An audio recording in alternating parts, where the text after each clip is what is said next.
हिंदी ज्ञान गंगा के इस पटल पर आप सभी मित्रों का हार्दिक स्वागत एवं अभिनंदन।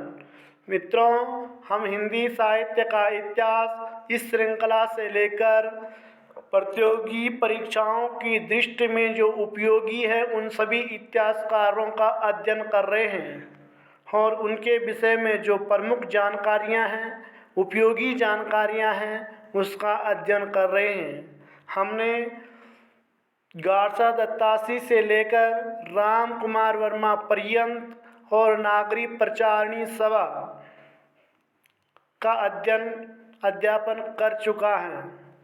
हिंदी साहित्य इतिहास लेखन की परंपरा में अब हम गणपति चंद्र गुप्त के विषय में महत्वपूर्ण जानकारियां हासिल करेंगे।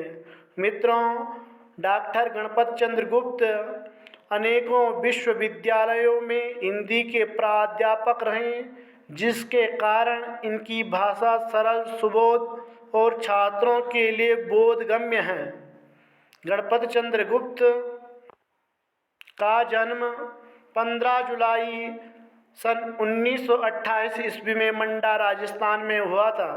इनकी शिक्षा पंजाब विश्वविद्यालय से एमए हिंदी से और पीएचडी एवं डीलिट की उपाधियां प्राप्त की है। डीलिट के लिए इन्होंने महाकवि बिहारी पर शोध प्रबंधन लिखा। गणपति चंद्र गुप्त के कार्यक्षेत्र की बात करें तो ये अध्यापन से जुड़े रहे। पंजाब विश्वविद्यालय में, हिमाचल प्रदेश विश्वविद्यालय में, रोहतक विश्वविद्यालय में, कुरुक्षेत्र विश्वविद्यालय में, आगरा विश्वविद्यालय में हिंदी के प्रोफेसर रहे तथा हिमाचल प्रदेश विश्वविद्यालय एवं कुरुक्षेत्र विश्वविद्यालय में कुलपति के पद पर रहे और हिंदी साहित्य के उत्थान के लिए इसी समय महत्वपूर्ण कार्य करते रहे। गणपति चंद्र गुप्त की कुछ महत्वपूर्ण रचनाएं, हम उनका अध्ययन करेंगे। साहित्य विज्ञान, हिंदी साहित्य का वैज्ञानिक इतिहास। मित्रों, यही एक प्रमुख पुस्तक है जो प्रतियोगी परीक्षाओं की दृष्टि से महत्वपूर्ण है। कई बार प्रतियोगी परीक्षाओं में पूछा जाता है कि गणपति चंद्र गुप्त की पुस्तक का नाम क्या है। तो इतिहास लेखन की परंपरा में गणपति चंद्र गुप्त की जो पुस्तक है उसका नाम है हिंदी साहित्य का वैज्ञानिक इतिहास। इसके अलावा रस सिद्धांत का पुनर्विवेचन, साहित्यिक निबंध, हिंदी काव्य में श्रृंगार परंपरा, महाकवि बिहारी, महादेवी नया मूल्यांकन, श्री सत्य साई बाबा, व्यक्तित्व एवं संदेश, शिरडी साई बाबा, दिव्य महिमा, ये इनकी प्रमुख रचनाएं रहे।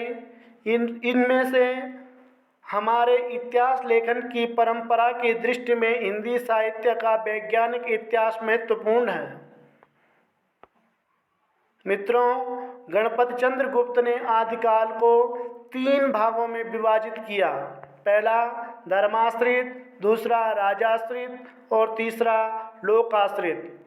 धर्माश्रित के अंतर्गत इन्होंने सिद्ध, नाथ और जैन जो काव्य थे उनको रखा। जो राजाश्रित थे तो रासो काव्य, रासो साहित्य जैसे पृथ्वीराज रासो, परमाल रासो, इन सभी का संकलन रासो साहित्य के अंतर्गत किया। इसके अतिरिक्त लोक आश्रित में पदावली, विद्यापति की और खुसरो की पहेलियाँ इन्होंने संकलित की। गणपति चंद्र गुप्त ने भी आचार्य रामचंद्र शुक्ल की ही तरह काल विभाजन की चेष्टा की। उन्होंने आदिकाल का समय 1184 ईस्वी से 1350 ईस्वी तक माना और पूर्व मध्यकाल का समय इन्होंने 1350 से 1600 ईस्वी तक माना। मित्रों, रामचंद्र शुक्ल ने भी भक्ति काल को पूर्व मध्यकाल और रीतिकाल को उत्तर मध्यकाल कहा है। गणपति चंद्र गुप्त ने भी भक्तिकाल को पूर्व मध्यकाल और रीतिकाल को उत्तर मध्यकाल कहा है। इन्होंने उत्तर मध्यकाल का समय सन 1600 से 1857 ईस्वी तक माना और आधुनिक काल का समय इन्होंने 1857 से लेकर अब तक माना। मित्रों, हिंदी साहित्य का जो प्रथम कवि था उन्होंने रासो साहित्य के शालिभद्र सूरि को हिंदी साहित्य का प्रथम कवि माना।